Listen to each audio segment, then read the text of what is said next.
ನಮಸ್ಕಾರ. ಸ್ವಲ್ಪ ಕಣ್ಮುಚ್ಕೋರಿ, ಇಮ್ಯಾಜಿನ್ ಮಾಡ್ಕೋರಿ ಅಥವಾ ಕಲ್ಪನಾ ಮಾಡ್ಕೋರಿ. ಭಾಳ ಕಷ್ಟ ಬರ್ಲಿಕ್ಕತ್ತಾವ, ಕಷ್ಟಗಳು ಬೆನ್ನ ಬಿಡವಲ್ವು. ಅಪಯಶ, ಪರನಿಂದೆ ಭಾಳ ತ್ರಾಸ ಪಡ್ಲಿಕ್ಕತ್ತರಿ, ಒಬ್ರ ಕೂತ್ ಆಡ್ಲಿಕ್ಕತ್ತರಿ. ಈ ಪರಿಸ್ಥಿತಿ ಯಾರಿಗೂ ಬಂದೇ ಬರ್ತದೆ, ಬರ್ಲಿಕ್ಕಿಲ್ಲ ಅಂತೇನಿಲ್ಲ. ಆದ್ರೆ ಆ ಪರಿಸ್ಥಿತಿ ಒಳಗೆ ನಿಮ್ಮ ಮನಸ್ನಾಗ ಬರೋ ಒಂದೇ ಉದ್ಗಾರ ಯಾವುದು? ದೇವ್ರೇ, ವಾಯ್ ಮೀ, ನಾನು ಯಾಕೆ?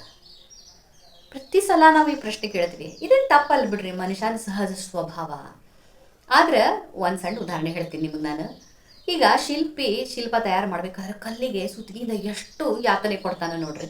ಆಗ ಕಲ್ಲು ನನಗೆ ಯಾತನೆ ಬೇಡ, ವಾಯ್ ಮೀ, ನನಗೆ ಯಾಕೆ ಯಾತನೆ ಅಂಥೇಳಿ ಅಂದು ಕೂತಿತ್ತಂದ್ರೆ ಅದು ಸುಂದರವಾದ ದೇವರ ಮೂರ್ತಿಯಾಗಿ ಪೂಜಿಸಲ್ಪಡ್ತಿತ್ತೇನ್ರಿ?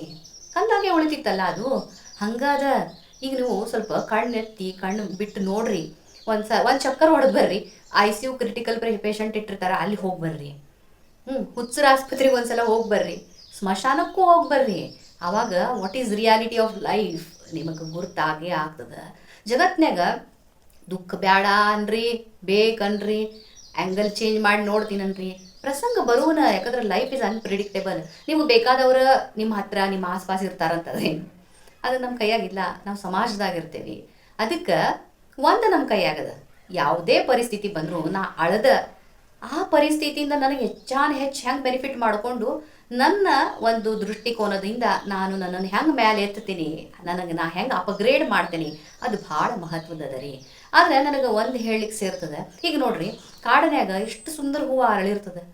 ಅದಕ್ಕೇನು ದೇವ್ರ ಮೇಲೆ ಹೂವು ಅದನ್ನು ಏರಿಸ್ಬೇಕಂತ ಹೇಳಿ ಅದು ಅರಳ್ತದೇನ್ರಿ? ಅಥವಾ ಅದನ್ನು ನೋಡಿ ಅದ್ರ ಫೋಟೋ ತೆಗೆದು ಗೂಗಲ್ಗೆ ಹಾಕ್ಬೇಕಂತ ಹೇಳಿ ಅದು ಅರಳಿರ್ತದೆ? ಇಲ್ಲ, ಅದು ತನ್ನ ಹ್ಯಾಪಿನೆಸ್ ಸಲುವಾಗಿ ಹರಡಿರ್ತದೆ. ಹೌದಿಲ್ಲೋ? ಅದಕ್ಕೆ ಈಗ ನೋಡ್ರಿ, ಜಗತ್ನಾಗ ಎಲ್ಲಿಯೂ ಹೋಗ್ರಿ, ನಿಮ್ಗಿಂತ ಭಾಳ ಸಕ್ಸಸ್ಫುಲ್ಲರೇ ಯಾರು ಇರ್ತಾರೆ, ಅಥವಾ ನಿಮ್ಗಿಂತ ಕೆಳಗೆ ಡೌನ್ ರೋಡನ್ನರೇ ಯಾರು ಇರ್ತದೆ. ಇದೇನು ತಪ್ಪಿದ್ದಲ್ಲ. ಅದಕ್ಕೆ ಖರೆ ಯಶಸ್ಸು ಯಾವುದು?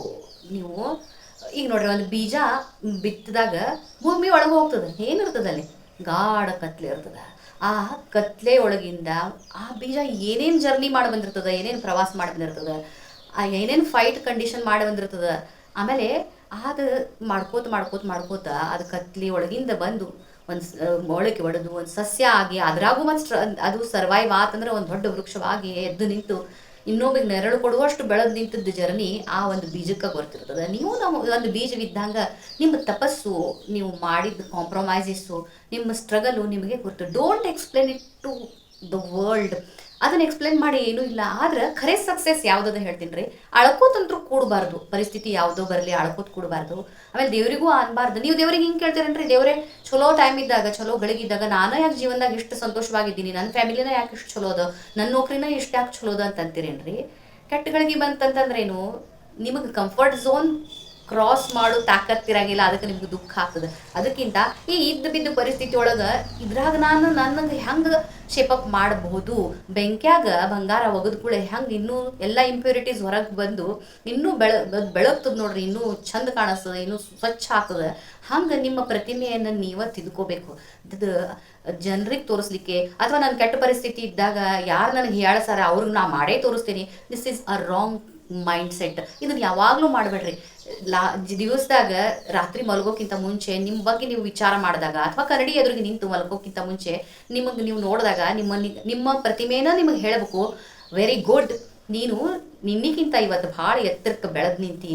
ಇದರಂಥ ದೊಡ್ಡ ಸಮಾಧಾನ, ದೊಡ್ಡ ಆತ್ಮಶಾಂತಿ, ದೊಡ್ಡ ಸಕ್ಸಸ್ಸು ಯಾವುದೂ ಇಲ್ಲ. ಅದಕ್ಕೆ ಅಳ್ಕೋತ ಕೂಡಬೇಡ್ರಿ. ಇದ್ದ ಪರಿಸ್ಥಿತಿ ಒಳಗಿಂದ ನಿಮ್ಗೆ ಅಪ್ಗ್ರೇಡ್ ಮಾಡ್ಕೋರಿ.